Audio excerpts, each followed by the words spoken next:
playing as Huni is gonna be really nice because I haven't seen this guy like since the Fnatic time, so I'm really excited to see him and also play against him. And I hope he's not gonna roam down to mid too much. If I can roam to top, I will roam to top. So yeah, it's gonna be fun. I mean, don't give him ideas, Febivin. Yeah. Hello and welcome back for the final game of the weekend and the only game today that these two analysts differed in their predictions. We've got, of course, Echo Fox on the blue side, Clutch Gaming on the red. Jat, Echo Fox faith here. Mark, 2 days in a row, you're voting against them. What's up with that? It's really hard to, and I will admit I am not super confident in this prediction because anytime you say Huni's playing against Solo after stomping yesterday, it's very hard to be like, yeah, that probably won't happen again. But that's essentially been your entire argument for Echo Fox over these 2 days is Huni. Yeah. And their bot lane is good, right? They've had bad moments as well, but their bottom lane is really good. To be fair to Echo Fox, they do have what is a very threatening lineup, apparently. So it's understandable why you would go with Echo Fox. Right, okay, so let's run through these lineups, because of course it isn't just Huni in the top lane. He's got 4 members on that Echo Fox roster behind him, but he has showcased himself to be one of the true carries in this league. Dude, yesterday he played against FlyQuest, was 100 CS up against Flame on Lucian, but the rest of this team played quite well too. Dardoch was very close, in my opinion, to getting player of the game on his Zac play. Altec and Adrian, as we mentioned, had some big success late in the summer split on Dignitas that fell apart a little in the playoffs, and we know Phoenix has been good in the past. So there are elements that work for this team, and we talked about this yesterday as well. It can blow up early, but just talent level alone, they are stacked. Right, but that's the constant nagging question, right, in the back of your head is when it implodes, but it looked good yesterday. Be bad, so I'm right? all in. And so, yeah, we're all in for now. If we flip over to that red side, it is Clutch Gaming. Picked up a win yesterday. I know we're hot on the 3-5 Envy roster that's now replaced both their solo laners and looking fairly strong. Yeah, not just the 3-5 Envy of Lyra, Apollo, and Hakuho, but Febivin came in yesterday, had a great performance, comboing very well with Lyra. The two of them worked with each other to actually snowball an advantage. And Solo on the top side did a fine job surviving against Lorlo, and he's going to be looking to get his second win ever in the LCS. And it's first 2-0 weekend then. Right, but now we talk about those solo laners in their addition to Clutch Gaming. Solo's job has gotten a lot harder today up there against Huni in terms of, you know, just the 1v1 matchup. Exactly, and a lot of it will come down to the synergy he has with the jungler as well. At the very top of the show today, we talked about how Lyra and Febivin may be the best jungle mid duo, but that has to be able to work up to the top side. So, like, the last guy Lyra was jungling for was Seraph, and very rarely did they seem to pull much off. So you wonder if Lyra would be able to help him out because Huni creates so much pressure on his own. It's going to be a very fun game. Let me ask you this. Oh my goodness, Clutch Gaming does decide to go to the top side to try and help Solo in that matchup versus Huni. Is the solution for Dardoch to match it in the 2v2 pressure, saying we'll outplay you, or is it to go elsewhere on the map and swing it? I mean, it's obviously going to be very draft dependent, but generally speaking, I feel like Apollo and Hakuho are stable enough that you will have a hard time exploiting them just because the jungler's up on the other side of the map. They know their jungler's up there as well, and Apollo and Hakuho usually don't get blown up for that reason. So I feel like that would be risky to go for unless you actually have picks to support that. Yeah, and I kind of had these two teams as teams with lots of potential that were in the middle of the pack. Yeah. And what is really cool is the winner is 2-0 and starts out really strongly. I was super impressed by both of these teams yesterday. 15 kills to 2 was Echo Fox over FlyQuest. 7 kills to 2 was Clutch Gaming over Golden Guardians. Both played really well. And these are the early season matchups where it's like the two surprise teams play against each other, and one of them's still going to be undefeated. Some of my favorite games. Yeah, one of these teams is going to be joining some big names there at the top of the table at the end of this match. Time now for us to throw it over to Captain Flowers and Zyrene to bring us into that match. Thank you very much, Dash. It's time to get into the last match of the day and the week. One final showdown between our last 2 remaining teams. Yeah, and one of them is going to end the week, like they were saying, 2-0, whether it's Clutch Gaming or Echo Fox. I can't wait to see what's going on with these two teams because Echo Fox is the one where Huni, even in his post-game interview, was saying momentum is important, right? This team, people said they have a lot of egos. Maybe not as bad as the public had thought, and was his perspective, but you know, they do need to keep that momentum up. A 2-0 for them would do wonders. And Clutch Gaming, talking about 3/5 of that Envy roster that went from 10th to 6th, trajectory would say they keep going up. Exactly. Let's see what they can do now as we get into the final champion select of the day. Tom Kench and Kalista, those safety ensuring champions banned away by Echo Fox. Clutch Gaming taking out the Kog'Maw and the Gangplank. So, lesson from yesterday would be do not blind pick your top laner against Huni. Nope. We will see what happens here because Clutch Gaming ended up going for that red side. Lesson from 20 minutes ago, don't let Zoe through bans. Because even if you win, it's annoying. Well, especially when Tom Kench is banned. Right, they right, banned right. it themselves. So. Yeah, so you got to take that off the table. So Echo Fox will remove the Zoe. Clutch Gaming, one more ban to go before the picks start off. They will be targeting that Shen. Let's see what Echo Fox wants to do for this one.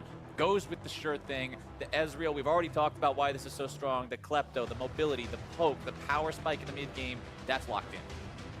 Doesn't really have too many bad matchups either. I think the only one I can really think of is Vayne, and even then Vayne just, you really have to be very close to deal your damage later in the game, and you could get poked out. But Tristana is one that they're going to try to pick up here for Apollo. Apollo Hakuho. This bottom lane has become kind of, people were saying they were overrated before, or underrated before. Now it's become overrated last split, and now it's like, where do they actually stand? Now Because they're they rated. have been good, and they have constantly gotten better. And Hakuho really impressed me yesterday with his teleport to mid on Ornn and the plays he was making. But I want to see Apollo kind of step up and make more plays himself. Yeah, the teleport support Ornn play was pretty awesome to see. We'll have to see what he can do on the Braum if he can be that flashy. But on the side of Echo Fox, it's the bird for Phoenix picking up the Azir, as it looks like they might be thinking about doing a little bit along the lines of what CLG was doing, picking a range support into the melee support that's already been locked in for a bit of extra lane power. And the Janna, nope, going with the Gnar for Nope. Huni. They're going to say, all right, you just have to blind pick your top laner here. For Huni, picks himself the Gnar, thinking there aren't too many counters that he doesn't mind playing into, but there are some things that could be picked up here. The Azir, though, is the big one for me, because now you've picked both of your solo laners. They will be able to counter one before the bans come out. And the Azir for Phoenix, that signature champion for this guy, you really can't get the multiple kills that he got out of your head when CLG dove him a few years ago. I was really hoping to see the Zed get locked in there for Vivin, but we're not going to get to see that today. Clutch Gaming instead going to be picking up that Rise there for themselves. We've already seen the popularity of this pick so far. Nope, really surprised to see it locked in again. Moving on to the second part of the bans, it's Alistair taken out first for Clutch Gaming. Supports and junglers going to be where they're targeting. Meanwhile, Echo Fox going to be looking to ban away junglers and top laners. Yeah, potentially top laners, I would think, don't push down that jungle pool too much unless you really don't want to pick Evelynn yourself and you're afraid of like Lyra having the Evelynn Rise combination that we just saw in the last game. And looks like Kha'Zix is the name of the game there for them, so maybe they will go for those junglers too. And I mean, remember, let's flash back to 2017. Let's flash back to spring where Lyra was on 10th place Envy, but yet was all in a LCS jungler. That was something that a lot of people were surprised by. And it was because he played so well, and a lot of his really good plays came out on aggressive champions like that Kha'Zix, those carnivorous junglers. So they're going to ban that one away from him, as the Rengar is banned out by Clutch, keeping that one out of the hands of Dardoch. One more ban to go for Echo Fox. Who's it going to be? There's your Eve. Yeah, the Evelynn, now that I remembered about her and saw her in the last game, I think those combinations with the Rise route are really two very powerful ones. But then there's Jarvan also available that can kind of accomplish the same thing. Okay, powerhouse in the top lane for solo. The thing is, though, part of what makes Ornn a powerhouse is how strong he is against melee champions. And Huni, he's not playing a melee champion. Yeah, he's Well, playing, not a true melee champion. true. He's playing that Gnar in the top lane. He's going to try to bully him out, but I feel like the Ornn has a rough matchup like he does against all those ranged champions. And Huni will have the advantage, but the question is just how far will that advantage go? Dardoch on the Zac. Once again, Yep, played it yesterday, gonna play it again today. The Zac attack is back as the Taric is locked in support. We've been seeing a lot of Taric with the way these games tend to go long, with the way it's all about protect the hyperscaling AD carry, the way it's all about double relic shield, you heal me, I heal you. yeah, when Shen, Tom Kench, Braum, and Alistar are all taken away from you, the Taric is really the one that jumps up there as the support that you can take that still uses Relic Shield. There's, I believe, like 5 of them that are really prominent, and it's those 5. But then that Sejuani is the last one for Lyra, because we don't really know him too much as that tank player, somebody who really gets that front line going. He's more of an invader. I wonder what mastery, or I called it masteries. I do the same thing all the time. I honestly do the same thing all the time. Yeah. I'm still learning the new system. Give us time. Give us Thank time. you. We'll get there. Yeah, but the keystone that he'll be taking, because Fleet Footwork is something we saw in the last game. I didn't talk about it much, but then Aftershock just seems to be a little bit more popular in the North American LCS for Sejuani. It was the LPL, I believe. Yes. It was doing all the Fleet Footwork on Sejuani. And you were actually the one who explained it to me as not having attack speed runes on Sejuani feels real bad, man. Yeah. And the fleet footwork is not as useless as press the attack and lethal tempo on her. So you take that, you get your attack speed, you're able to get those passive stacks better, and generally just feel more coherent without feeling sluggish. Yeah, I felt really laggy once I lost my attack speed reds in my runes. So, went for the Precision Tree, which gives you that 18%, and then Legend Alacrity, which gives you even more, and then you feel really good in those fights. You have that cadence back to stack up 4 very quickly and get that stun off. All right, now looking at these two teams, I see Echo Fox, a team that, despite the fact they've been in the LCS for a while now, has never made playoffs. On the other side, I see Clutch Gaming comprised of 3 out of 5 of those Envy members that last season, again, although they did make playoffs and take CLG to 5 games in summer, they were 10th place, dead last in spring.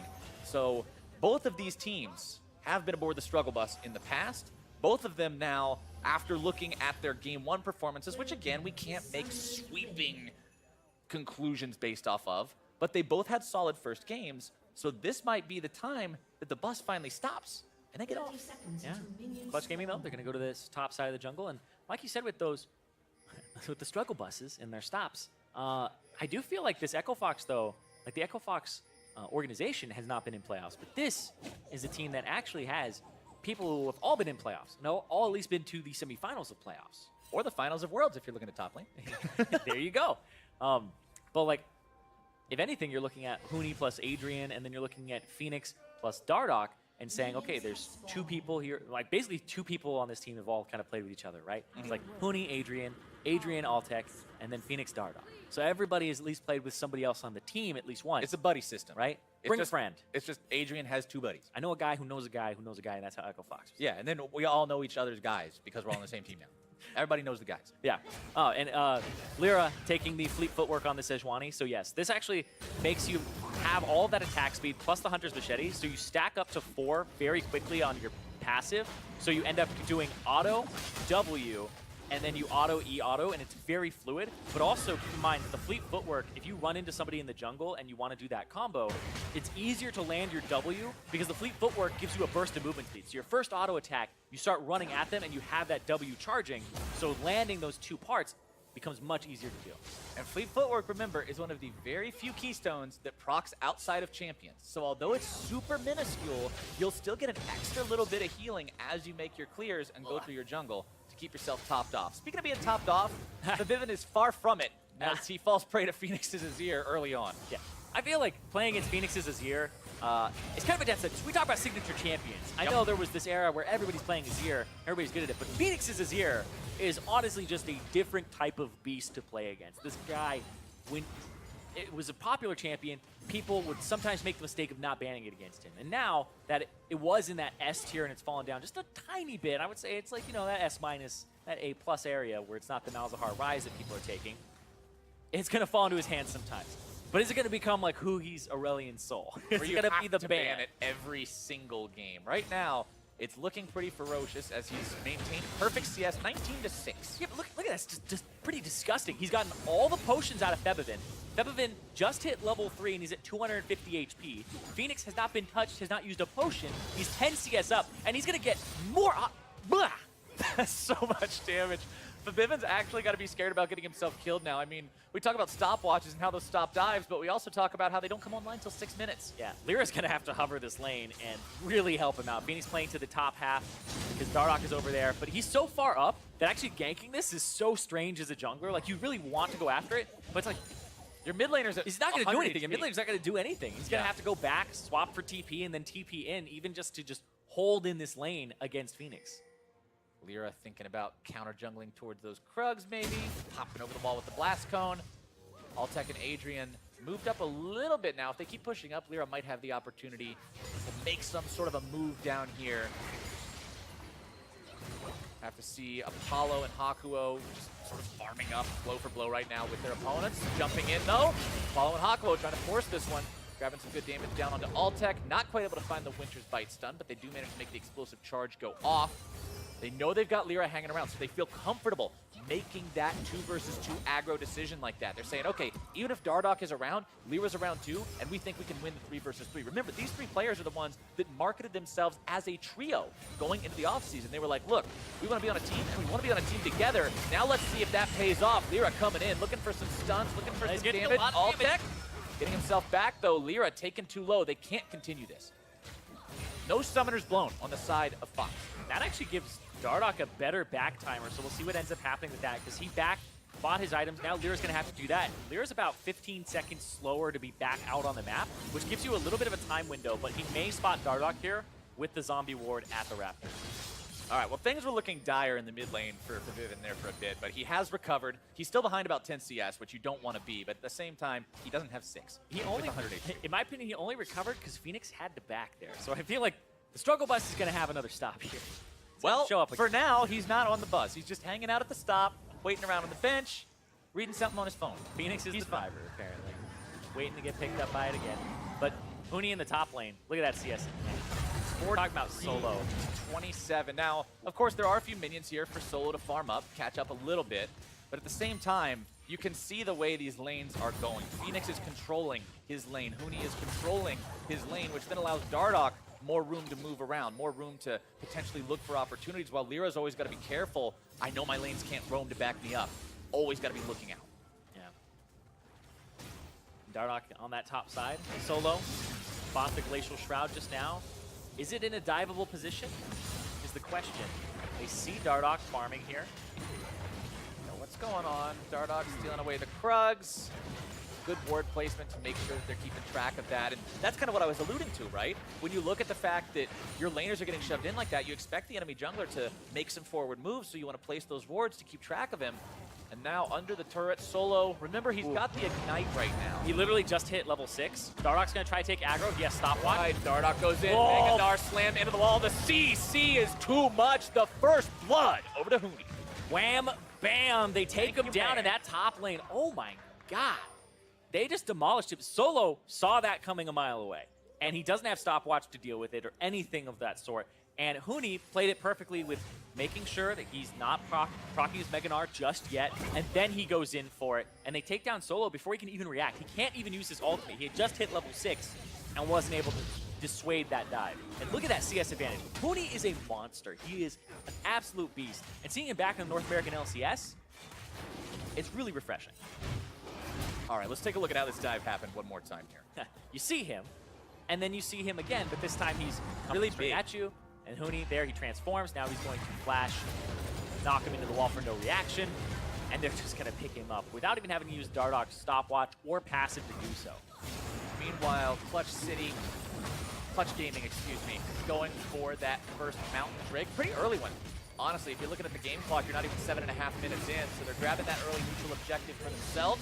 It's because they got to take control of that bottom half jungle. Whenever you're doing something in League of Legends, you're trading sides, right? As soon as you see Dardoch topside make that dive, boom, light up that bottom side like a light bright and see all those red wards that are in the jungle of Echo Fox's southern side. That allows them to get that Drake, and that's what they end up trading for that top lane turret dive. All right, they go right back into their spots, farming up. Very even CS between the bottom laners. The most even on the map, actually. You've still got that small lead for Phoenix there in the mid lane. The mounting larger and larger lead in the top lane for Huni. That's mid lane gang from Dardoch going to be finding its way onto Vivin. There comes your Lutch. Bounce, pulling him back he from didn't the wall. get the ulti! He couldn't get himself out with the ulti in time. A misclick from Vivin ends up getting him killed, and Phoenix cashes in. I don't blame him for that at all, because that actually looked like Echo Fox were saying, we're going to put this guy in the bounce house, and he's not going to be able to move, and that's going to make you flub your inputs very highly, because you don't really have control of your character for a very long time, and as soon as you do, he was almost dead anyway. Well played from Echo Fox, making these moves early in both solo lanes. We talked about the successes of the laners. We talked about how that opened up opportunity for Dardoch, and that opportunity is paying off. Dardoch has always been such a question mark in terms of, is he going to work out with this team? He's currently got quite a resume of playing on multiple different teams, and none of those have worked out for him in the long term. Could this Echo Fox team finally be the one that Dardoch can find that success with? Because so far, it's looking pretty good. Yeah, Dardoch, had a realization in the offseason that people weren't jumping to contact him and pick up his contract But look at this. They're just going to chase Solo down. He has Flash. He has his ultimate. Is this going to be a case where Huni, he is just chewing this rookie up and spitting him out? That is a top lane. Ah, Dardoch got all the gold. All right, so Dardoch takes all the gold. He's like, all right, look, I need my payday. I came up and helped you. This is what my tax is. That's how you really tax your laner right there. You take the first turret gold. Dardoch has more gold than his top laner right now by 200. That's the most on his team. You tax the top laner so hard, you take more gold.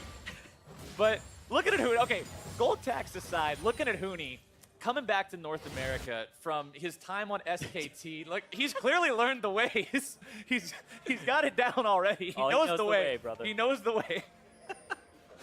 But coming back to North America, this guy was on SKT, the premier esports team in the premier esports region. When you look at Huni on a team like SKT and the players he was with, Huni was the question mark, right?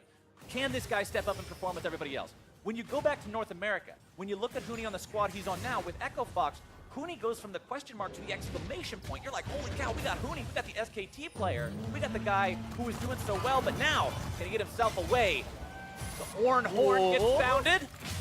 Glacial Prison not quite going to find its exact mark, but it still gets the slow into the CC, and right as I praise Huni, Clutch Gaming shuts him down. You did it, the caster curse is Caster well cursed him all the way back to the spawn platform. We'll see in 20 seconds. Yeah, but this is Huni's style where he's just going to push up that top lane to the tier 2 relentlessly and then find opportunities to collapse on mid. But speaking of collapsing on mid, hit him, hit the turret, boom, slap them together. Oh, let's bounce. Not quite going to be finding it this time around. Fabiven says, nope, not repeating this. Still has bad memories from the last time, flashing away from that one. But Phoenix maintains control. 20 CS lead there in the mid lane, 30 CS lead in the top lane. Pretty even here in the bottom side, which is what Clutch needs. Like, you've got to have at least one of these lanes holding on, and especially if it's going to be your hyper carry, that's fine. Yeah, and we saw Apollo and Hakuho have really good laning phase. We were looking at like CSD and stuff like that last year, and Apollo was near the top for a very large portion of the split, like number 1 or 2. And it was surprising, but in this matchup here, where you will have pressure on him, he is still doing incredibly well. But there hasn't been any jungle attention from really either side on that bottom part of the map. It's been Dardoch playing to those top lanes. This feels a little bit like Immortals in 2016 in the beginning. Playing to that top side, playing to your solo laners, and leaving somebody like Adrian, back when it was Adrian Wild Turtle, on an island by themselves, right? You had the sustained support. It's like, all right, nothing's going to happen down here. Give that one a couple. What is going on? Give that one a couple of question mark pings. It's fine. It'll work itself out. Dardoch breaks his stopwatch on accident. You ever been walking down the sidewalk, something falls out of your pocket and it breaks on the ground? That's what happened to Dardoch. He broke his watch. And feels bad, man. Phones break so easily nowadays. They really do. You got to be careful. I mean, I assume that's Dardoch being like, Huni, I'm sorry about the turret here. Boom. I took your gold. Let me give you a gold sack back as a present. But that could end up being a problem later. We'll have to see if there's any moment where I'm like, man, a stopwatch could have really changed the outcome of this fight here. And if it did, then we'll come back to this moment. But for now, not really that big of a worry. 120 CS for your Gnar, 88 on the Ornn. Gnar's already got Black Cleaver. Ornn has a Catalyst of Aeons and a Glacial Shroud. That's not really a very good comparison between the money on these two guys. The Gnar, very, very strong. Plus, we know he's just so oppressive in this matchup. We talked in Champion Select. Ornn's strength is the fact that he's so effective at trading against melee champions. Stuff that he can keep at bay from himself, utilizing the power of his knockback and his bellowed breath. Gnar doesn't care about that. Gnar's just going to keep throwing boomerangs at him. He's going to throw auto attacks at him. It just doesn't matter that much. So Huni's in a really fantastic spot right now. Phoenix in the mid lane has the Stinger already built for himself. Nashor's Tooth and Mercury Treads now completed. Isn't that the build on Azir these days? Nashor's Tooth? Yeah, Nashor's Tooth usually, if you want. Oh, that was he really got good. the hop. Solo tries to knock him away. The auto attacks continue. Not quite able to go the full distance though. Meanwhile, blue turret destroyed. It's not a real turret. It's kind of the pseudo Azir turret, the Sun Disc, dropping there in the mid lane where it was constructed on top of the ruins of the former Clutch mid turret. It's 2-1 in terms of those objectives. So that's part of the reason why you've got this nearly 4,000 gold lead for the side of Echo Fox, only 13 minutes in. Stun onto Apollo, but there's your Tristana CC buffer. Yeah, they have that top turret and that mid turret down, and Clutch Gaming only really able to get that neutral break as their one objective back. And this bottom turret, you have to feel like that's where they're going to go next here. They might swap it up. They'll bring Azir down. And Phoenix, you were asking about that build. I feel like if you're asking anybody about builds, I'm just going to defer to Phoenix on the Azir build here. If Phoenix did it, it's right. Exactly. All right, because I've seen a couple of variations, right? You see this, and then sometimes you see the Morellos with the Surfer Greaves. So, as somebody who has only ever played Azir in an ARAM and threw my ult backwards, I'm not very well versed in the champion. Yeah, I like this though because in the version where you go Morellos and Zerker Greaves, you don't get the tenacity. The tenacity is the biggest thing here up against the Sejuani and a Rise. And a Ornn. And an Ornn. And you don't want to be blowing your cleanse on something just willy-nilly if you can actually survive it and get away, right? Fair enough point. Without the attack speed on the boots, then you would need the Nashor's Tooth, but Altec just hanging out. He knows that he can't move up right now. His support's not nearby to support him, so he's just got to wait for that minion wave to collide into him instead. Hakuo with that demolish that we were talking about, some supports potentially taking, as Clutch Gaming now getting themselves a little bit of extra global gold into the pockets, 3,500 gold down. We saw Dardoch solo the second elemental Drake of the game, the Ocean Drake, just a minute ago. Now he's moving on to the Rift Herald, but he will have some help with this one. Neutral objective game going away of Echo Fox as we move into the mid-game. Laning starting to end slowly but surely as the first turrets do get taken down. Phoenix moving back towards that mid lane. Rift Herald, a lot of times, Irene, we see it used to take down something in mid, but mid's already gone. There's a lot of possibilities. Tier 2, let's go. Tier 2. I feel like even deeper. Yeah, I feel like if you get the tier 2, it helps you get that bottom tier 1 a little bit easier. Versus if you use it on bottom, that doesn't really help you get the tier 2 mid as easily. So ideally, you'd want to be able to get that tier 2 in the middle lane, but they may go for just the bottom side because it's kind of the progression that you would naturally use or naturally go through for taking those outers and finally getting in. But we'll see what happens here, but I am just fixated on this Azir from Phoenix. He is at 187 CS at 16 minutes, and just seeing his Azir after, it's been so long, right? He played in Challenger for a bit. This is really also another bit. I feel like Echo Fox is a bit refreshing for me to watch because it's like Huni's back in the LCS. You have Phoenix here on Azir. It's kind of a blast from the past. Altec and Adrian that were making waves in their own right towards the end of Summer Split in 2017. And then Dardoch, the potential redemption story. There's a lot of cool things that could happen with this Echo Fox roster. And right now, it's working out. Granted, we are 1.5 games in. They have not lost yet. They have not lost the game. That's Once where they it's like, lose, that's when we start being like, oh, okay, I don't know what's going on anymore. That's when you jump ship. That's when probably have like a little thing in their house. It's like break glass in case of loss. Yeah, exactly. And that's when you start worrying about, well, what about the momentum slip, right? I mean, Huni was the one talking about the momentum slip. But in all seriousness, though, Huni did talk about how momentum would be a big factor for this team. Oh, yeah. So I want to see if they can manage to keep that going. Coming out of week 1, you mentioned at the beginning of this game, Irene, one of these two teams, which were both mostly projected to be towards the middle of the pack, is going to go 2-0. Yeah. Look at this Huni taking this red buff, or at least fighting for it, whereas Rift Herald's going down on the bottom side. Wants to get it. Oh, reset. Patient's going to reset. Huni goes over the wall, but 1 versus 3 is not really a fight that Mininar is going to do a lot. Well, now they get to push bottom lane, and Phoenix is actually going back to mid, so he doesn't get pushed out. I feel like he's not going to find too much here, and he's actually putting himself in a compromising position because the Sejuani's behind him. Shelly has a hard life, man. Yeah. You ever notice that? You get spawned, you ram your head into a big building one time, and then people just shoot you to death while your friends all run away. I mean, it's even worse because she spawns, and then Oh, you got to beat her people up. come up and kill her. Yeah. You then Beat her up, and then she's supposed to help you, but then you just abandon her to take the turret. Yeah. Then she conks her head off. Very unlucky life of a Rift Void creature. But she did serve her purpose. She did get that turret bottom side. Echo Fox now up 3-1 lead in terms of that. Is it really that bad of a life if you fulfill your life purpose? Shelly died a hero.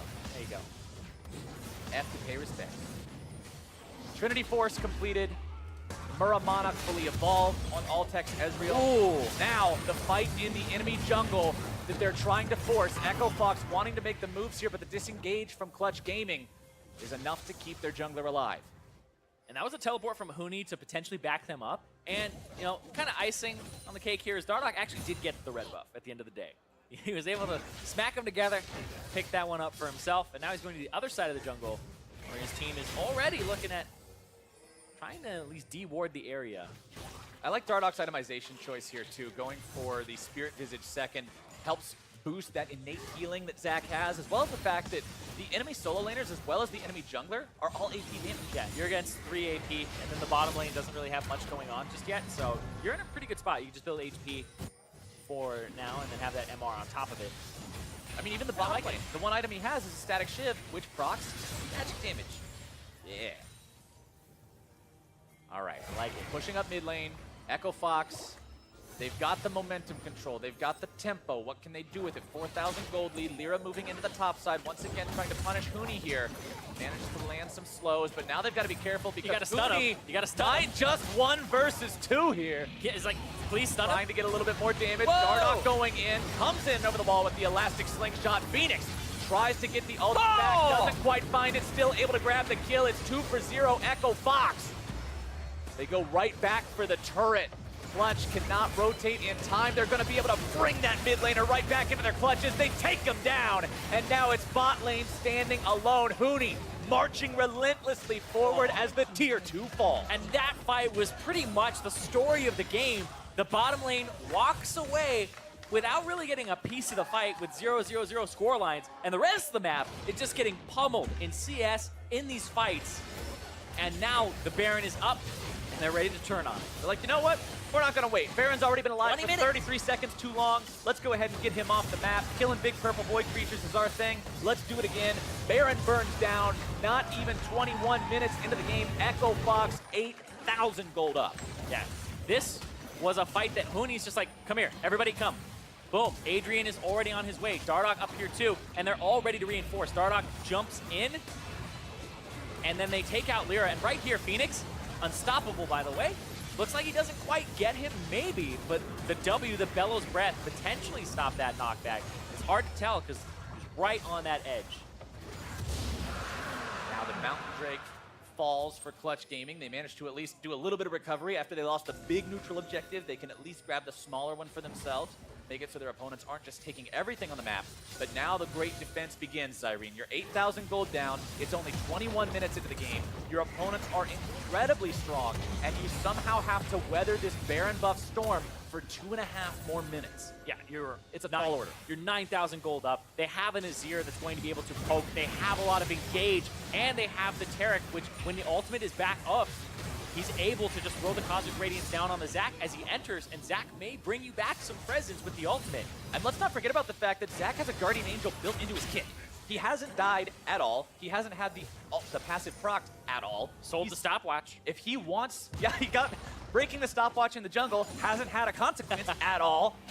If he wants to make a dive, he's very capable of doing so. Clutch has to be so very aware of exactly what kind of a situation they could find themselves in. And Fox, this seems to be a little bit more of the style they're gravitating towards. Yesterday, they only had a 29-minute game. It's 22 in this one, and there's the Cosmic Radiance. Oh! Flank coming in, all tech can't be saved in time. Taking out that enemy 80 carry is huge. Hawkwo gonna be taking a lot of damage. Huni coming into the fight. Emperor's Divide swoops them back.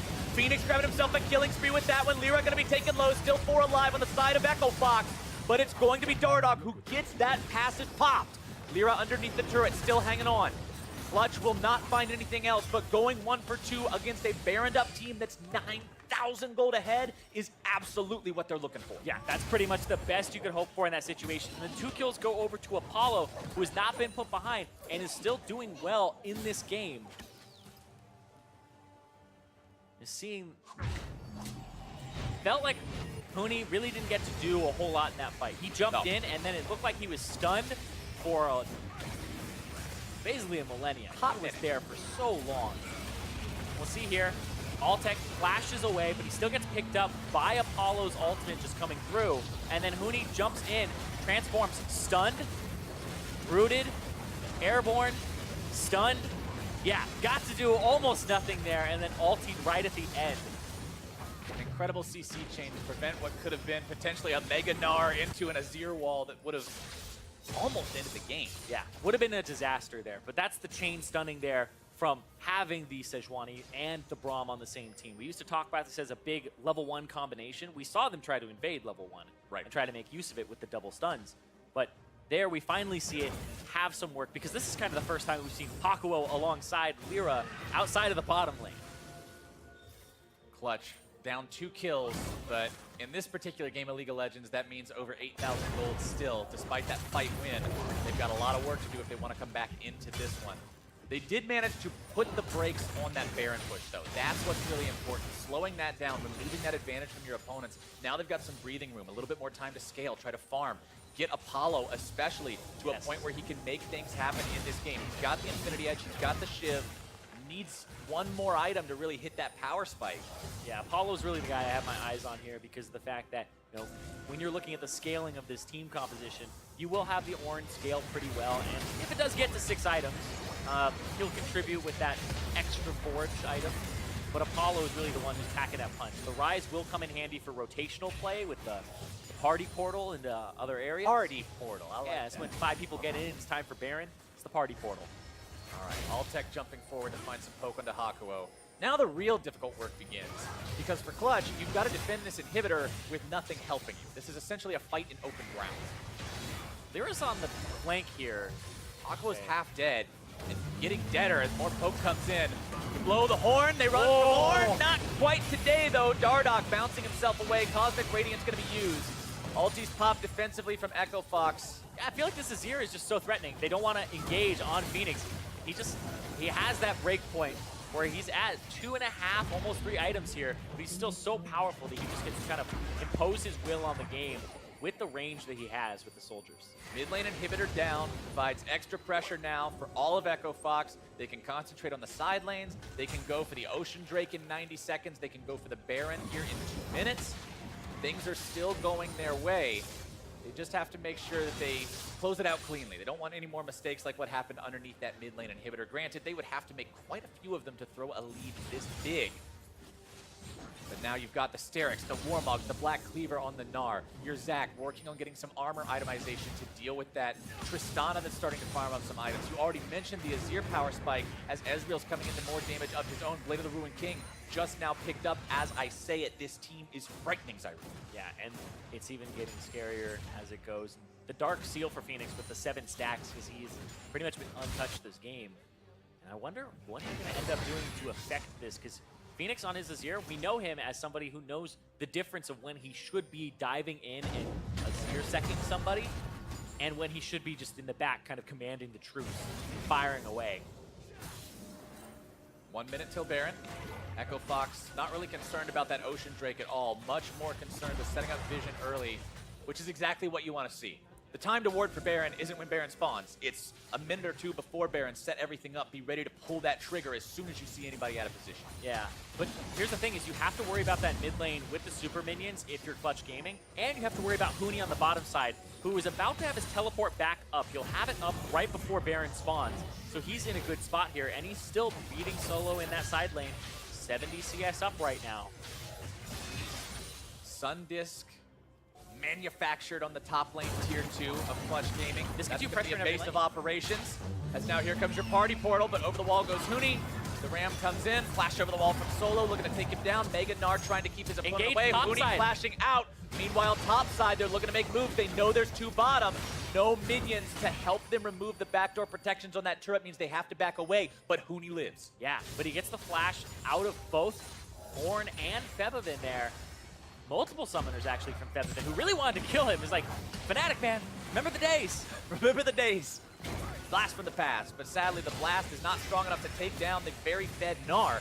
And now the push continues here on the top side. And his We turret is talked still low. about Phoenix imposing his will on the game, and he only needs a couple more auto attacks to do just that as Huni goes for the Ocean Drake. Yeah, Huni knows what to do with space. We saw him threaten the red buff earlier. We saw him go and try to extend for a tier 2 and got caught. But he really does just kind of push the limits and say, hey, if you need 2 people to answer me, then I'm going to try to put you in a bad situation and lose-lose every time. They got 3 summoner spells on that one, and then they also got damage on that top turret, and then they got the Ocean Drake afterwards. So he's really just kind of doing a win more type of play. When you're already ahead, you just keep pushing that advantage with the split pusher. And honestly, if you're winning, why wouldn't you want to win more? It's the play that's working out for this team, right? Huni constantly providing that pressure. That's what we're talking about with this guy being the exclamation point. He's where he needs to be. He's this constant issue. And if you're Clutch, this is so hard to deal with because you've got that in bottom lane, you've got the down inhibitor in mid, and the pressure on Baron. And he has such an interesting build here, too, because a lot of times we saw Frozen Mallet, right? Well, it looks like he has the Black Cleaver into the Sterix for surviving Burst if he does get Burst down. Also gives him that extra damage. And then he has Warmogs. So when he trades against Solo, who doesn't have his Warmogs yet, that damage will stick, and then he'll be able to back off and continue to split push. But look at this here. Potentially diving in. Lyra's pretty far away. Baron burns so quickly. True Shot Barrage over the wall. As now Hakuo may find himself caught out. Glacial Fissure has to be used to disengage this one. Baron goes the way of Echo Fox. That was really interesting, too, because Clutch Gaming, they were backing off from Fox diving in, which looked like it was a 4v5 because Huni's splitting bottom side. Huni, now with those Baron buffed minions, will be able to take down this tier 2, build that turret lead up to 7-1. Clutch just struggling to find any impact on the enemy structures at all, while Echo Fox keeps dismantling these things. They've got a barely standing inhibitor turret to take down on the top side, full HP on the bottom side, granted, and that mid lane inhibitor is still down. Once that respawns, it'll be easy pickings. Echo Fox just has to make sure, again, that they don't commit the same kind of mistake they did last time. They got a little bit over-eager, they went too hard, but now they know what their limits are, they know how fed their champions are. I'm looking to see them close this out. If Echo Fox is going to be a top contender, we heard from Huni after his interview yesterday, he said, I hope to make playoffs at a minimum. I really just want to win in LCS. If you want to win in LCS, you have to be able to close a game from a position like this. Yeah, and I know that he's serious about that because this is a guy that spent time in Europe, won the EU LCS, came here, it slipped through his fingers twice. Yeah. Where they were the #1 team during the regular season, and were looking at playoffs with a very dominant, or set a record at the time. They were combined 33-3 in the 2016 splits combined, but they weren't able to win. Yeah, So, which is ridiculous. got to redeem yourself. Then he went to Korea, and Spring Split was really good for him. Ended up winning the Spring Split with SKT. So he hasn't won NA. It's the only place they This is fit. what you get. Yeah, He hasn't won it. got to win in A. That's the final trophy. Europe, Korea, all those other places, that's second banana. You got to win in A. Grand Finals at Worlds don't matter. Hadn't won an A. Oh, that's what we tell ourselves. That's what we do tell ourselves, Irene, all the time. But pushing onto the top lane, tier 3 turret, they won't quite be able to take this Bottom. one down. But Huni, bottom side, Solo's not going to be able to stop this. One more auto attack does it. Huni has himself a red buff as well. Knows what to do with it, and he's going to keep pressuring it. They have all of this pressure that just slow bleeds these turrets away from Clutch Gaming, and they're just going to slowly chunk away at them. And really, if you're Clutch Gaming, how do you actually start these fights? You either send somebody in with Febiven's ultimate, Rom tries to make a hero play, or you even have a Sejuani try to do something. Because if you're pulling Solo up there, he can't answer Huni on the bottom side. The team will try to disengage, use Taric ultimate. I think this is your See trigger what's happening pull. right here. Zac ulti being used and then canceled. Cosmic Radiance channeled. There Huni comes on the your back. attack. Huni coming in from the side, looking to maybe says, "Hey, take down Bebby." that enemy mid laner. Can he find the damage? The CC is there, but they don't quite have the burst. Stopwatch finally going to be used. They grab the kill onto Solo and continue to press the assault. Can they find more? Hakuo goes down for the double kill over to Altec, as this should be the game-ending push. 5 alive for Echo Fox. Moving on to the Nexus turrets themselves. Apollo's still there, Fabiven's still there, Lyra's still there, but they don't have the tools, they don't have the gold, they don't have the items. The 80 carry falls. Phoenix grabbing the kill for himself. 4-0-3 on this mid laner. And now Echo Fox will open up their 2018 NA LCS season with a 2-0 start. The momentum has begun for the Echo Fox roster. This team, 29-minute win yesterday, 33-minute win on the dot here today. Awesome showing from these guys. Huni with the split pushing, with the domination in the top lane. From the very beginning, from literally the first minion wave, we're watching Phoenix do the same thing in the mid lane. Dardoch taking advantage of those leads in a way that he needed to further get his teammates ahead. And bottom lane, Steadfast, knowing that they're not the focus this time, made sure that they were still going to be relevant into the mid game. You had a lot of gold onto Altec. all of this individual talent and then coming together as a team as well, saying go for Baron 20 minutes and 30 seconds into the game, securing that for themselves. Echo Fox is playing like an Echo Fox that we have not seen before. And it's just insane because Huni had so much pressure in the top lane, was up almost double the CS at around the 60 CS mark. But then that mid lane that we were watching, Phoenix, it looked like Febiven did not get to play League of Legends at all. No. Febiven was not having an enjoyable game. He was constantly under his turret, always being harassed, never able to farm. And the one time it looked like anything might happen, Dardoch just swoops in. He's like, oh, hey, here's a kill from my mid laner. Sorry. Yeah, and even then, like Dardoch, he camped that top lane. He went to the mid lane as well. He kind of played, and like I said, it was reminiscent of the Immortal style when Huni was on that team, and so were Adrian, where you can play to that top half of that map, that top, kind of create a triangle between the jungler and then the top laner and the mid laner, and then your bottom lane, Altec and Adrian, they'll just play neutral, right? They will play disengage if they get engaged on or camped, and then you can play towards Huni and Phoenix, who are both showing that they have a lot of power. And this roster, there were question marks about things like attitude and if they'll gel and stuff like that. But like I said, these guys, some of them have worked with each other, right? At least one person, at least everybody's worked with another person on the team. So they have that buddy. And right now, it's just showing the mechanics are coming through. And the team play is something that they have found ways to work with that triangle and with having everybody do their job. So it's working right now. Yeah, the job definitely got done in that game, but we're now going to send it over to Ovly and the Echo Fox jungler. Thanks, guys. I'm here with Dardoch. Congratulations on the victory in that game. And I wanted to say you had some amazing plays with Phoenix. And earlier on, you said that you originally wanted to play with Echo Fox just to play with Phoenix. Can you tell me a little bit about that relationship? Well, me and Phoenix have been really close since we played. We were together for a full year on TL. And after we just kind of, because we did so well on TL together, in my rookie split, I just always have been most comfortable playing with Phoenix, and our relationship's always been really good. So yeah, coming back together with him is really comfortable. What makes the relationship so comfortable? Phoenix has like a really good, because I came in as a rookie on TL, he has a really good understanding of how I want to play the game because I had to learn from the ground up alongside him. So yeah, he just gets me as a player. He knows exactly what I'm going to do. We rarely have to communicate any of these things. It's just like, I'm going to gank mid and then we just play it out. Yeah, we just have a lot of synergy. So Echo Fox is the 4th team that you've played with in the NALCS. What makes this team different from the rest? I mean, we're hella good. There you go. Anything else to add to that? I mean, I've never played with a world champ before, so that's probably the, or world finalist before, so that is probably the biggest difference. My bad. Too soon. What? Too soon. Well, besides that, how are you meshing with everyone in the team? How is the team atmosphere? Yeah, everyone gets along fine. I mean, everybody says we have strong personalities, but we really just kind of think we're a little better at the game than everybody else. So as long as we just show that we are, I think there's no problems. It sounds like everyone at Echo Fox is just fitting in just fine. For you, how is Echo Fox going to help you become a better player and better person? Actually, I have a lot of conversations with our president, Jared Jeffries, and he kind of guides me with a ton of NBA wisdom and working with a lot of people who he claims have worse ego problems than me. So he he's helping me a lot, actually. My relationship with him is helping me grow a lot. Is there anything you'd like to say to the people calling ego problems? Would you like to address it in any way? I mean, yeah, I think I'm pretty good. Our whole team thinks we're pretty good, but I think we can back it up. Perfect. Well, to back it up, you play Cloud9 and TSM next week. How are you going to prepare for that? We're just going to head into practice just like we did this week. Perfect. Well, I wish you the best of luck in those next week's games. Thank you so much for this interview, and we're going to throw it back to the desk.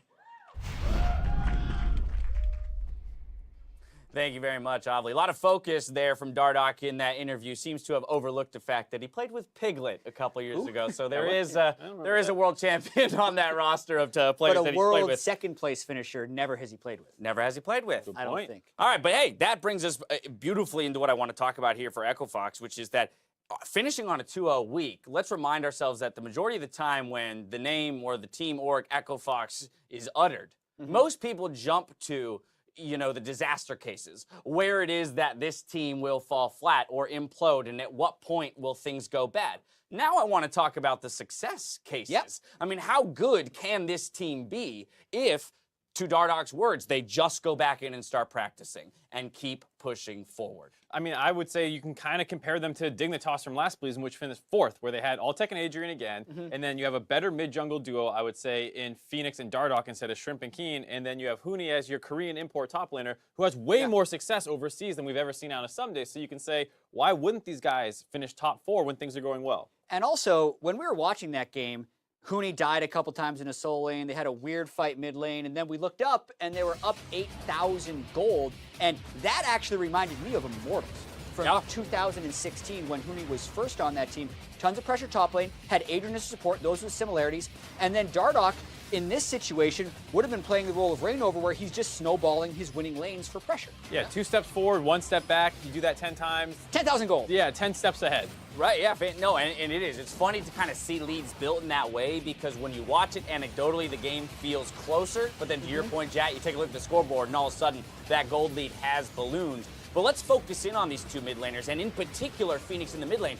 Getting the Azir this time around, I want to remind people, this is the Azir god of old NALCS. He's back.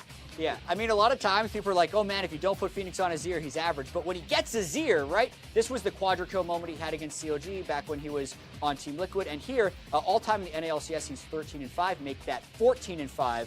So he played really strong against Febiven. And even that point about, he needs Azir to do well. I mean, there was a season or a split where he led the world in CS per minute. Like, this guy is a machine in the lane and farming if you let him do that. And here, he looked completely at home, completely comfortable on Azir, like you said. Yeah, his signature champion. I mean, I think it is interesting, too, to kind of hear, or rather, reference what the casters were talking about. A lot of it right now seems to be the mechanical prowess of these individuals. We just kind of ran through it. Hey, this looks like a top 4 roster from an individualistic standpoint. Now it's about eliminating those mistakes. Hey, Huni, maybe we shouldn't try and die 2 or 3 times after we've built that lead. Maybe we should make sure that we're pushing to end on a mid lane push and not giving 2 kills and an opening back for the game. I mean, that over-aggressive style actually doesn't even usually come back and bite you in the butt during a best-of-1 regular season. It's when you get to the playoffs and people start playing more conservative that you get more concerned. So if this is their play style for the regular season, you can expect them to do well. I mean, like Jad was saying, this reminds you of Immortals where they were just super aggressive all the time. Yeah, and we have to obviously take this with a huge grain of salt as you do every result in the first week. They just defeated Clutch Gaming. They defeated FlyQuest. They played TSM and C9. When you just look at the brands and the names there, you expect next week to be harder. But it's a new age, dude. Like those endemics right there, TSM, COG, 0-2. Really crazy first week. Yeah, everything's been shaken up. And then just to hit the losing team here in this matchup, Clutch Gaming, real quickly, we were talking at the beginning of the day, to some degree an overreaction, best jungle mid duo in Lyra and Febiven. How do we feel this team performed today as compared to yesterday? I mean, for Lyra, I still think he looked pretty good. He was able to help, hopefully, stabilize the top side, but the problem was his mid was getting smashed as well for the most part. So Febiven definitely underperformed for what we were hyping him up to be after 1 game, but for the most part, Lyra still looks pretty good to me. Yeah, I'm similar in that vein. They did not have much pressure, and Dardoch was ganking from Febiven's jungle when he made that play. So I think both Lyra and Febiven did not live up to that name. Time to look at some individuals. Here are this week's OP5, each role's top performer over the week of play. They are Huni, Dardoch, Jensen, Doublelift, and Afroboom. Yeah, you got a bunch of players right here from 2-0 teams. We have 4 2-0 teams on the first week. We just got to see Huni and Dardoch, who we zeroed in on a little bit. The top jungle synergy they had was incredibly strong. Huni was making his own advantages, but Dardoch was the one turret diving, getting turret aggro, and really allowing Huni to get even further ahead. I'll be curious to see how much he can help grow this team with the experience that he garnered overseas in the LCK as well as on the world stage. Can he help grow some of these younger, moldable players? I think that's one of the things that probably gets overlooked with Huni is just he's such a personality. He's such a crazy playstyle that, like, when you talk about him, those are the things you naturally want to talk about. But behind the scenes, you've never heard really anything that bad about him other than, like, sometimes he plays Huni's champions. And, like, to be fair, that's actually really important that he actually is not crazy. He's not out of control. He's not causing drama in the team house. He is, for all intents and purposes, a great team player. Brings us to his teammate, Dardoch, Jad. This guy has been one of the most volatile players in the entirety of the NALCS, but so far, things are looking good. Yeah, 2 Zac games. His Zac is super good with winning lanes. We got to see him on other stuff, but that's what OP5 is. It's based on the 2 games he played, and Right. his 2 Zach games were really, really strong. All right, let's move to the mid lane. We find C9 Jensen. Zillion picked to counter on day 1. Solid performance here in day 2 as well. Yeah, had a tough matchup into the Zoe. High looked really good on that. Was able to get through that for the most part untouched. And then, like you said, that Zillion game was monumental in terms of like keeping C9 in that game when everything was going wrong in the top side of the map. Zillion game's so good into Malzahar, Huhi's Malzahar, that Huhi's like, I can do that. Doesn't do it when he plays the Zillion as well. So definitely some player skill involved in that Zillion versus Malzahar matchup that Jensen had.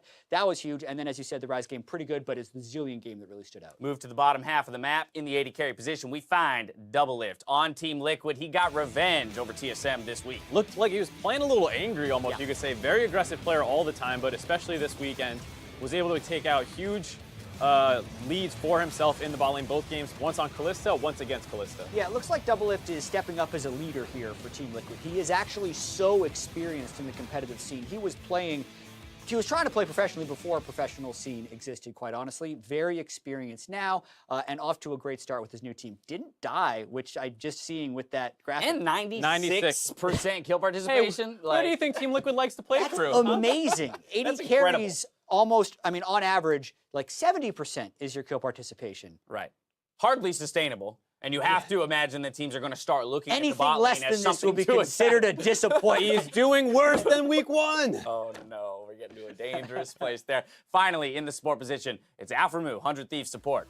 And someone that I think a lot of people were kind of speaking down on over the course of the overseason, that he was getting replaced by Biofrost, and CLG fans were like, great, we got a mechanical upgrade, and you start to lose focus of exactly what makes Afro so great. We saw a little bit of that in that recap of that Baron play where he was able to communicate calmly to his team exactly what was going to happen and exactly how to react. Yeah, and also, his mechanics look really good. Yeah, he's not Because that's what I was going to say. Correct. You talk about that criticism he faced. People last year were talking about, is this the year that Alframu, kind of moves out of League of Legends? That's where the way the conversations seem to be trending, and he's come back and shut that down. Even though he has said the move away from COG was one of the hardest things he's ever done in his life, sometimes that change of scenery can really remotivate you to find your second calling, so to speak. And for Alframu's sake, hopefully that's the case. He definitely feels like he's remotivated. Those are the top 5 players in each of their positions this week. As we wrap up the weekend, let's see how the teams stack up. Up top, we've got 100 Thieves, Cloud9, Echo Fox, and Team Liquid at 2-0, while Clutch Gaming and FlyQuest share 5th, and the rest of the teams in the league have to look for a win in week 2. I mean, Jat, you've kind of hit it. We expected the endemic names, those big org titles, to all be resting at the top of the standings, and that's not how week 1 shook out. No, really not. I mean, huge disappointment for TSM. I'm very disappointing in COG as well, even though I think their schedule was also pretty tough. But that's how it happens, right? We're back to best of 1. Call your mind back to 2 years ago. Right. This kind of stuff did happen fairly often, but still a very exciting first week. All right, well, throughout the weekend, fans tweeted some jaw-dropping moments, and we've decided to pull a couple for our LCS Big Plays, brought to you by Acer Predator. First up, Amazing Tacos called out Ole's slick Taric stun in his opening game versus TSM.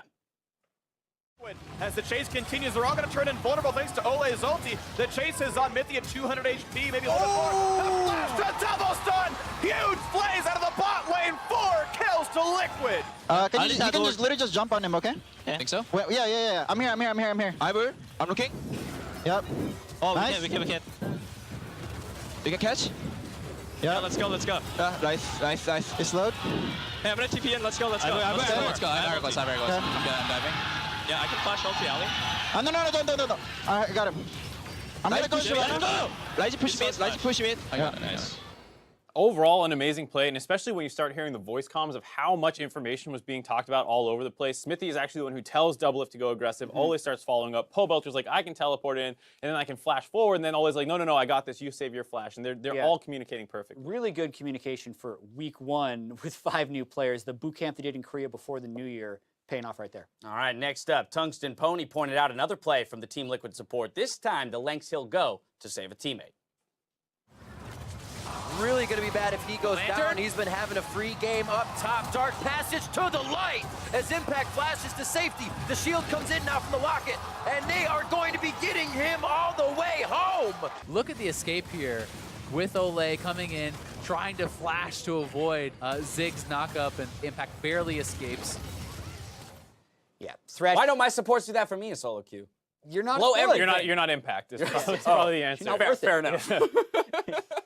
I mean, my LCS big play is those two Twitter names. We got Amazing Tacos and Tungsten Pony. I don't think we're going to beat done. that the rest of the rest of the split. We might as well call it quits here. Make sure you keep tweeting your LCS big plays to the hashtag NALCS all season long, and we'll make sure we get someone who's not Ole next time around. Now, though, it's time for NALCS Tonight, where Freak, Kobe, and Isaiah will break down the first week of the split, but that's going to do it for the three of us. So we'll see you back here next Saturday, 1:30. Good night.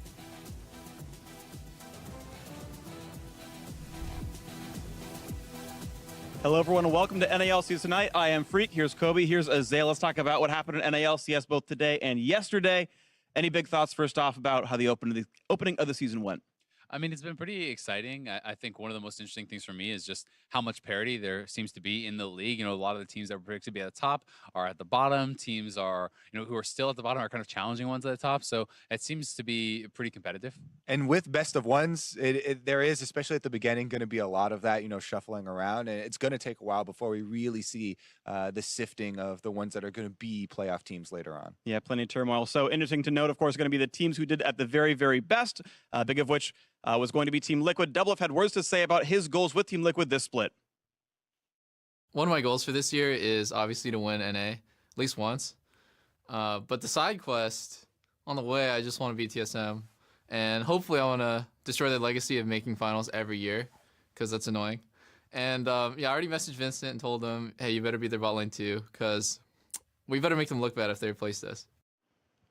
So, of course, let's talk about the fact Liquid off to a 2-0 start. Double successful so far in the side quest. And 500 the main gold, quest. half a level gained up. Well, I mean, main quest is like what? Win NA at some point. Yeah, so 2-0. There you go. Good start to the main quest. Everything's going great. Step one of the quest complete, I guess. B-roll here, of course, looking at Liquid in their first game against TSM. Honestly, was not very close. Liquid had looked good pretty much throughout the weekend. It's pretty interesting that the game against TSM was the smash and the one against Optic was actually a bit of a nail-biter there. I actually felt that Liquid should have lost to Optic given the comps and given the situation in the late game, double Infernal on Optic's side, but TL did execute at a higher level. Yeah, they had a lot of, sort of creative plays to get them out of some very difficult situations, right? They even talked about how they were getting outscaled already and some mistakes early on cost them, but they were able to get back in through some vision plays. And when we had our couple of listen-ins that we did with the communications, it was as crisp as it looked on screen. So those two things seem to be coming together. Yeah, I do think it's unreasonable to expect a zero-mistake season out of a team. So the fact that they come back from a bad place against Optic means that, hey, we clearly have the shot-calling pedigree, the calm-headedness. Move on to the rest of the 2-0 team, so I do want to keep us moving here. 100 Thieves off to a 2-0 start as well. They didn't have the hardest schedule, but still 2-0 start's great. Yeah, I mean, I think they'd be very happy with this. This is a team that does have a massive amount of experience, so it's maybe a team you could expect to have a better start out the gate. You have Afro, you have Meteos as well in the jungle, and these are guys who have been around just in NA for such a long time, and they kind of have the confidence to lead some of these other players. Yeah, we saw a lot of the positives being really highlighted here for 100 Thieves early on in this week. He mentioned the in-game leadership there from Afromu. We also saw some of the performance from Someday where he was outplaying 2v1 scenarios. He is an absolute monster. So the individual players coming together, probably hasn't had the longest time with these guys. I think in one of their videos he talked about maybe 2 weeks or something they had to practice, but it does look like the game plan is definitely coming together for them. Yeah, super solid. Definitely so. I mean, I just think that the org, it seems like all the players are really happy to be there. It seems like their situation, their facilities are really good. So it's one of those things where it can start snowballing when you have a good coach, when you have good facilities, when you're happy with the team, like everything can really just start working very well for you. Yeah, we'll see if they keep it at 100 so far throughout the season. Next up, though, Cloud9, another 2-0 start for them. They had their first match was very tough. They're against Counterlogic Gaming. Most people actually power rank CLG above them, so that's in some cases an upset win, but they played well kind of throughout the weekend. Yeah, I thought this whole weekend was actually very good for Cloud9 because I had fairly conservative expectations for them starting out, considering how everyone thought they downgraded in the roster in the offseason. They had to offload Impact. He got this really good deal with Team Liquid, so they replaced him with Licorice. And nobody's going to have, a bunch of early confidence in this guy coming out and blasting people, but Licorice performed very well as far as an individual for me, especially for, this new guy coming into a very veteran team and a very big organization. In addition, Svenskeren, people had question marks around that, but he also seemed to be fitting in pretty well. And Jensen with the Zillion pick was able to save him a bunch of times, and it just seemed like this was a very positive early week for Cloud9, and surprised a lot of people that did have more conservative expectations. Yeah, I mean, Svenskeren seems extremely happy. Licorice has been impressive. I think, to me, the big test for C9 is going to be next week, because I do think still, while Licorice had a fantastic first week, he's going to have such hard opponents next week going up against Someday and Huni. Like, that tells you a lot, right? If he can hold up against those top laners, I think C9 can challenge for a championship.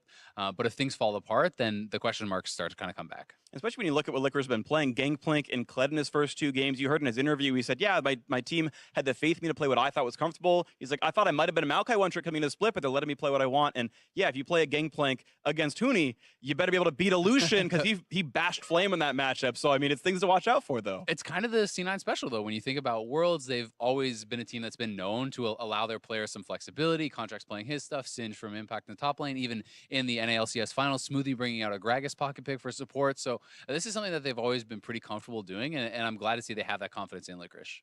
So finally, the 4th team to go 2-0, Echo Fox. Huni himself was on that one. He looked pretty much like Huni. Huge laning leads. Exactly couple of like Huni. Hyper-aggressive plays that got him killed in the mid game. But yeah, 2-0 start's pretty great for them. Yeah, you already mentioned the Lucian top, but even though Lucian top and Huni, this is a North American LCS theme because of how it ended for Immortals, it is a very good counter pick into Gangplank, and he was able to put it on display, and everyone's like, oh my god, he's killing the barrel so fast with a double tap, and he's jumping on the back line, and it was just so cool to see that specific pick come together for him as something. And then he talked about, oh yeah, we'd been preparing this as a specific counter pick.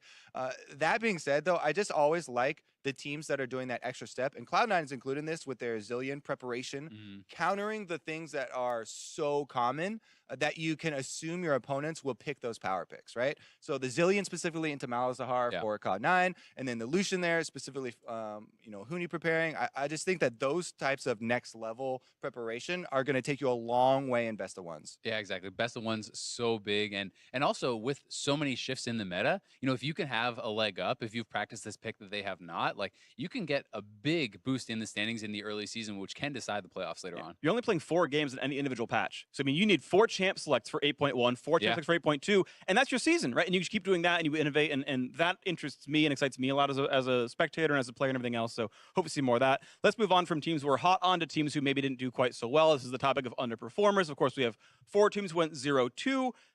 Any of you want to start out with teams that stood out to you in that kind of bucket?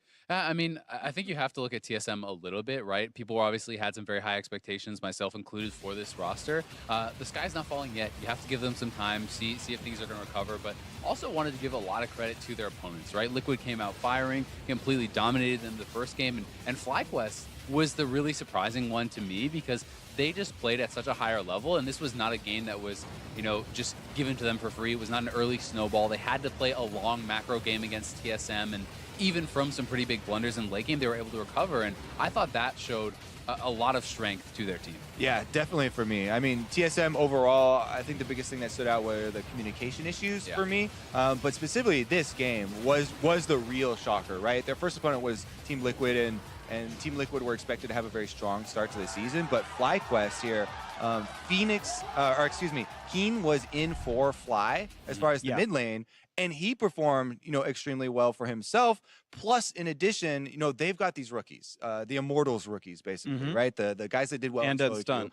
Anda and Stunt. And I really thought that the Zac play from Anda on the front line, being able to use Zac Ultimate to get the Tom Kenshin, even after he saves people, like, there are a lot of things that they did well, even though there were mistakes. And I think it bodes well for this team that the other players, in addition to Flame and Wild Turtle, who are looking at for the big carries of this team, are able to perform, especially when they do have Keen subbing in from the Academy roster. Yeah, I mean, the ceiling goes way up if those guys are going to be consistent, right? And even in the loss, I thought they played pretty well. You know, Onda in particular, I thought he did track the opponent junglers very well in their first game in the loss, and in the Zach game was fantastic. So, you know, a lot of the rookies have been having some very strong showings. I think it's interesting. We kind of jumped on TSN and move over to the happier story of a pretty good start so far for FlyQuest. I actually want to start then with another happy story. I was pleasantly surprised by Optic.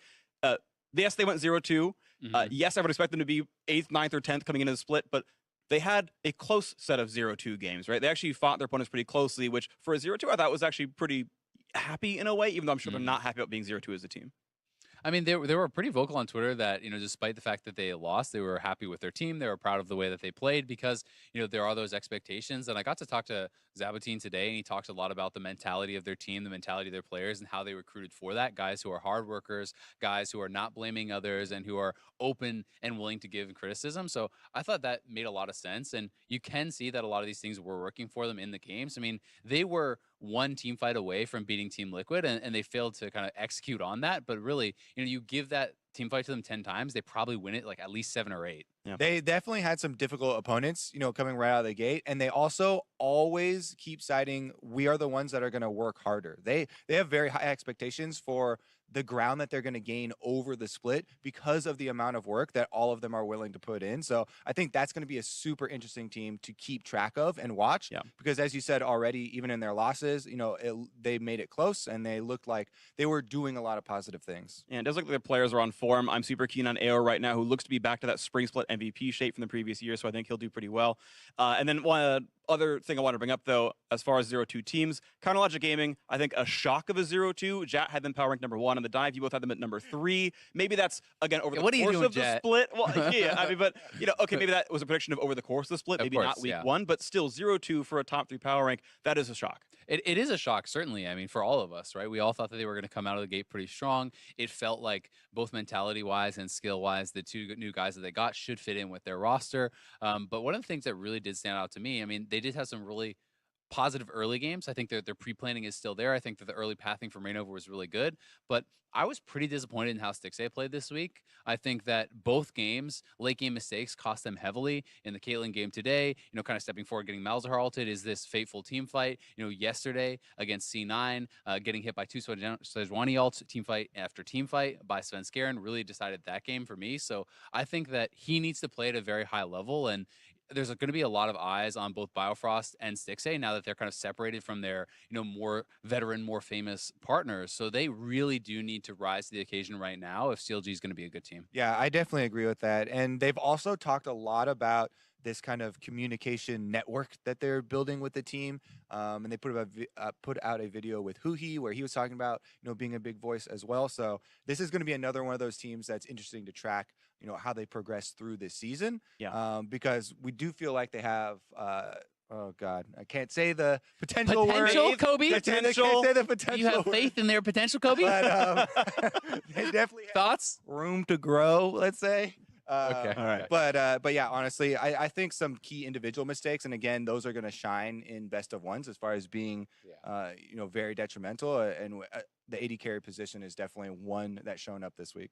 All right, well, one final thing to talk about then. Next week, matches coming up again, 10 more games of NALCS, and I know there's some really important ones coming in, especially now that we've seen a couple games out of these squads. What coming up here is a Saturday schedule, of course, on your screen. And which one of these seem like the most exciting to you? For me, immediately, Cloud9 versus Echo Fox. I'm very excited. Both these teams are at 2-0, and because a lot of my questions for C9 coming into the season were about Licorice, well, if you can do really well against who I consider to be the best top laner in the league, guess what? You're pretty damn good, and C9 is probably going to go far. So I got a question for you. Exciting. Before I give my answer here, Azael, Yeah. Are you ready to invest at least a little bit test currency here on Echo Fox and see if they continue to rise? Because this is one of the teams where we're like, oh my God, they have so many good players that have bad reputations as far as team play goes, you know, and interpersonal, you know, relationships go. Now they've come out very strong. Yep. Where's my question? Are you going to buy in on this I'm buying in a Echo little. Fox cryptocurrency? So here's my thought process. If I want to see how they do the week after they have a bad week. And if this team can have an 0-2 week, and then So you're saying they will have a bad week? yes, eventually, I believe that they will have a bad week, right? And I think 18-0 that Echo Fox, quote me. if this team, okay, yeah, I'll quote you on that. If this team has like an 0-2 week and then can bounce back and look strong and not look mentally shaken, that's when I'm going to be all in on this team. That's when I really am going to start to have some Then it's faith. too late to buy the currency, bro. It's already, then everyone's going to be buying I'm a it. conservative investor, Kobe. You are not a venture capitalist. All right, Kobe, how about Well, you? you're not going to be making your mansion money then. I'll be over here. I'll invest right now. You want to Maybe fund I can 15 live in cents the a guest piece house. for Echo Yeah, Fox. I'll go in right now, and then when they hit it big, then I'll be driving around in a yacht. You can come on the yacht. All right, I can join you on the yacht. That sounds great. Trick 2G in the house. We're gonna live on a boat for a while. It's gonna be amazing. A match I'm actually excited about, weirdly enough, is 2-0-2 teams, TSM versus Optic. Because TSM come in super hyped. Unfortunate 0-2 for them. Optic come in super under sort of hyped, I guess. 0-2, but looked pretty good. Optic was better looking their 0-2, arguably, than TSM. This is actually a closer match I think people give it credit for. And it's a pretty scary match for TSM. Yeah, it is. As far as, I mean, the fans are so supportive when they're doing well, but I think TSM fans can be pretty brutal on the team when they're doing poorly. And if you lose to Optic, who's another 0-2 team after an already rough start, oof, I think that's going to be a tough week for TSM. Yeah, and I think that the kind of team atmosphere in Optic, they feel like they are pretty resilient still. And since they didn't have super high expectations, their team atmosphere will be concentrated around improvement and work, and they keep on talking about, how much hard work they want to put in. Whereas TSM, because the brand is so big, I know that they have had issues at times where, like, when they have defeats like that, it is a lot of pressure on players. And since Mike Young is, very new to that organization, when he was on Phoenix One, there wasn't much pressure, right? And so if he did well, then he got, a bunch of praise. But now he's on TSM, so wondering, how are they going to deal with, even Sven Skjern talking about the juxtaposition, right? About how much more relaxed it was on C9, how stressful it was, even in practice, he was saying, for TSM. So this is something that those players have to deal with, and it comes with being on, the most popular org in the league. There's give and take with everything, right? You have such high expectations. All right, it's going to be a fun one there. Stay tuned. NALCS comes back in 6 days. It's going to be amazing. That's going to do it for us for NALCS tonight. Thank you for watching, and we will see you next time. Bye.